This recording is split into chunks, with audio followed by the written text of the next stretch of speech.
നമസ്കാരം. ഇന്ന് നമുക്ക് ചപ്പാത്തി, അപ്പം, ദോശയുടെ കൂടെയൊക്കെ കഴിക്കാൻ നല്ല ടേസ്റ്റി ആയിട്ടുള്ള ഉരുളക്കിഴങ്ങ് കൊണ്ടുള്ള ഒരു മസാല തയ്യാറാക്കിയെടുക്കാം. നമ്മൾ സാധാരണ ഉണ്ടാക്കിയെടുക്കുന്നതിൽ നിന്നും കുറച്ച് വ്യത്യസ്തമായിട്ടാണ് ഇത് തയ്യാറാക്കിയെടുക്കുന്നത്. കഴിക്കാൻ നല്ല രുചിയാണ്.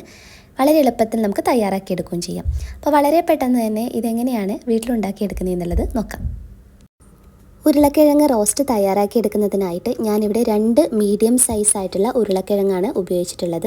അത് നല്ലതുപോലെ കഴുകി തൊലിയൊക്കെ കളഞ്ഞതിന് ശേഷം അത്യാവശ്യം ചെറിയ കഷ്ണങ്ങളായി മുറിച്ചെടുത്ത് മഞ്ഞൾപ്പൊടിയും കുറച്ച് മാത്രം ഉപ്പും ചേർത്ത് ഒരിത്തിരി വെള്ളം ഒഴിച്ച് പ്രഷർ കുക്കറിനകത്ത് വേവിച്ചെടുത്തിട്ടുള്ളതാണ്. ഒരു 3 വിസിലടിച്ചതിന് ശേഷമാണ് നമ്മൾ പ്രഷർ കുക്കർ തുറന്ന് വെള്ളം വാർന്ന് കളഞ്ഞ് ഉരുളക്കിഴങ്ങ് മാറ്റി വെച്ചിട്ടുള്ളത് കേട്ടോ.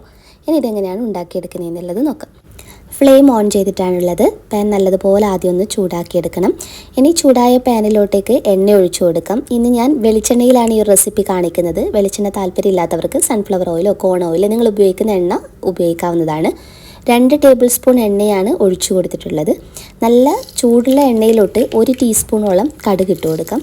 കൂട്ടത്തിൽ 1/2 ടീസ്പൂൺ അളവിൽ ഉഴുന്ന് പരിപ്പ്, 1/4 ടീസ്പൂൺ അളവിൽ കറി ജീരകം, നമ്മുടെ ചെറിയ ജീരകമാണ് ഇട്ട് കൊടുത്തിട്ടുള്ളത്.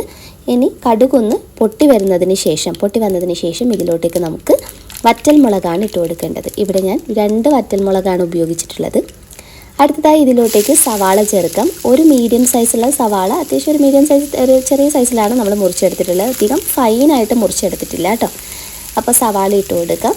ഇനി സവാള ഒന്ന് സോഫ്റ്റായിട്ട് വരണം, ഒന്ന് വഴണ്ട് വരുന്ന രീതിയിൽ നമുക്കൊന്ന് നല്ല രീതിയിലൊന്ന് വഴറ്റിയെടുക്കാം.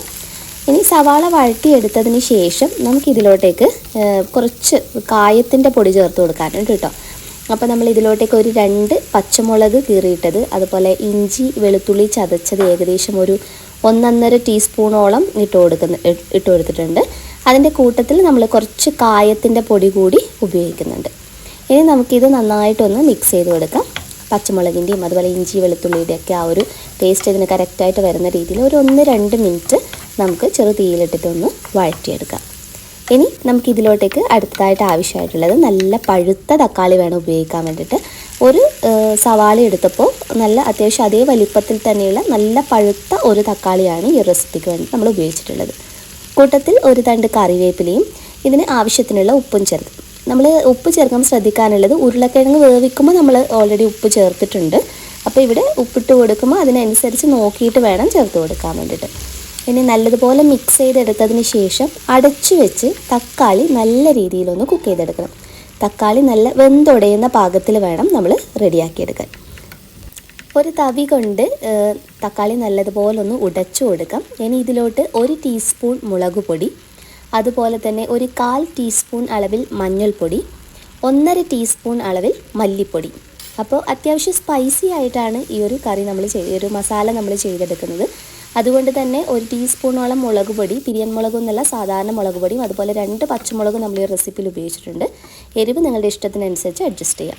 എല്ലാം നല്ലതുപോലെ മിക്സ് ചെയ്ത് പൊടികളുടെ പച്ചമണം മാറി വന്നതിന് ശേഷം ഒരു 1/4 കപ്പിനടുത്ത് നല്ല ചൂടുള്ള വെള്ളമാണ് ഒഴിച്ചു കൊടുക്കുന്നത്. തണുത്ത വെള്ളം ഉപയോഗിക്കാതെ ചൂടുള്ള വെള്ളം തന്നെ ഒഴിച്ചു കൊടുക്കാൻ വേണ്ടി ശ്രദ്ധിക്കാം. അടച്ചു വെച്ച് 5 മിനിറ്റ് വേണം കുക്ക് ചെയ്യാൻ. 5 മിനിറ്റിന് ശേഷം തുറന്ന് നോക്കുമ്പോഴത്തേക്കും നമ്മുടെ ഗ്രേവി ഒന്ന് കുറുകി വന്നിട്ടുണ്ടാകും. ഇത് ഒരു റോസ്റ്റാണ്, അതുകൊണ്ട് തന്നെ നമുക്ക് വെള്ളത്തിൻ്റെ ഒരു അളവ് വേണ്ട ഇതിനകത്ത്. അപ്പോൾ ഇത് നല്ലതുപോലെ ഒന്ന് തിക്കായി വന്നിട്ടുണ്ട്. ഈ ഒരു സമയത്ത്, ഏകദേശം ഈ ഒരു കുറുകി വരുന്ന സമയത്ത് നമ്മൾ വേവിച്ച് മാറ്റി വെച്ചിരിക്കുന്ന ഉരുളക്കിഴങ്ങ് ഇതിലോട്ടേക്ക് ഇട്ട് കൊടുക്കാം. ഇനി തവി കൊണ്ട് നമുക്കിത് നന്നായിട്ടൊന്ന് മിക്സ് ചെയ്ത് യോജിപ്പിച്ചെടുക്കണം. ഉരുളക്കിഴങ്ങിൽ ആവശ്യത്തിന് നമ്മൾ ഉപ്പിട്ടത് കൊണ്ട് തന്നെ ഇനി നമ്മൾ ഉപ്പ് ചേർത്ത് കൊടുക്കേണ്ട ആവശ്യമില്ല. ഇനി നിങ്ങൾ ഉണ്ടാക്കിയെടുക്കുമ്പോൾ മസാലയ്ക്ക് ഉപ്പ് കുറവ് തോന്നുന്നുണ്ടെങ്കിൽ ഒന്ന് നോക്കിയിട്ട് ഈ ഒരു സമയത്ത് ഇട്ട് കൊടുക്കാവുന്നതാണ് കേട്ടോ. അപ്പോൾ ഇനി നല്ല രീതിയിലൊന്ന് മിക്സ് ചെയ്ത് കൊടുക്കാം. ഇതിൻ്റെ കൂട്ടത്തിൽ തന്നെ ഇതിൽ ഫൈനലായിട്ട് നമ്മൾ കുറച്ച് ഗരം മസാല പൗഡർ ഇട്ട് കൊടുക്കുന്നുണ്ട്. ഏകദേശം 1 ടീസ്പൂണോളം വീട്ടിൽ പൊടിച്ചിട്ടുള്ള ഗരം മസാല പൗഡറാണ് ഉപയോഗിക്കുന്നത്. ഇനി വീട്ടിൽ പൊടിച്ചതല്ലെങ്കിൽ പുറത്തുനിന്ന് വാങ്ങിക്കുന്നതാണെങ്കിൽ നിങ്ങൾക്കൊരു 1.5 ടീസ്പൂൺ 2 ടീസ്പൂൺ വരെ ഉപയോഗിക്കാം, ആ ഒരു നല്ല ഫ്ലേവർ കിട്ടുന്നതിന് വേണ്ടി. നല്ലതുപോലെ നല്ല ഹൈ ഫ്ലെയിമിലിട്ടിട്ട് ഒരു 1-2 മിനിറ്റ് ഒന്ന് മിക്സ് ചെയ്ത് വെച്ച് കഴിഞ്ഞാൽ ഫ്ലെയിം ഓഫ് ചെയ്യാവുന്നതാണ്. അപ്പോൾ ഇത്രയേ ഉള്ളൂ. നല്ല ടേസ്റ്റാണ്. നിങ്ങൾ കഴിക്കുമ്പോൾ നമ്മൾ വെജ് റെസ്റ്റോറൻറ്റിലൊക്കെ പോയി കഴിഞ്ഞ് കഴിഞ്ഞാൽ നമ്മൾ റൊട്ടിയൊക്കെ വാങ്ങിക്കുമ്പോൾ അതിൻ്റെ സൈഡ് ഡിഷായിട്ട് നമുക്ക് ഉരുളക്കിഴങ്ങിൻ്റെ മസാല കിട്ടാറുണ്ട്. അതിനൊരു സ്പെഷ്യൽ ഫ്ലേവറാണല്ലേ. അപ്പോൾ അതുപോലെ ഒരു നല്ല രുചിയുള്ളൊരു മസാലയാണിത്. അതിനേക്കാളും രുചിയുണ്ടെന്ന് തന്നെ പറയാം. സെർവ് ചെയ്യുന്ന സമയത്ത് കുറച്ച് മല്ലിയില കൂടി ഇട്ട് കൊടുത്തിട്ടുണ്ട്. ഈ ഒരു സൈഡ് ഡിഷ് നമുക്ക് ചപ്പാത്തി, ദോശ, അപ്പം കൂടാതെ ചോറിൻ്റെ കൂട്ടത്തിൽ കഴിക്കാനും നല്ല രുചിയാണ്. ഇന്നത്തെ ഒരു റെസിപ്പി നിങ്ങൾക്ക് ഇഷ്ടപ്പെടുവാണെങ്കിൽ ലൈക്ക് ചെയ്യുക, ഇഷ്ടപ്പെട്ടില്ലെങ്കിൽ ഡിസ്ലൈക്ക് ചെയ്യാം. നെക്സ്റ്റ് വീഡിയോയിൽ നമുക്ക് വീണ്ടും നല്ലൊരു വെറൈറ്റി കാണാം. അതുവരെ ടേക്ക് കെയർ, ബൈ ബൈ.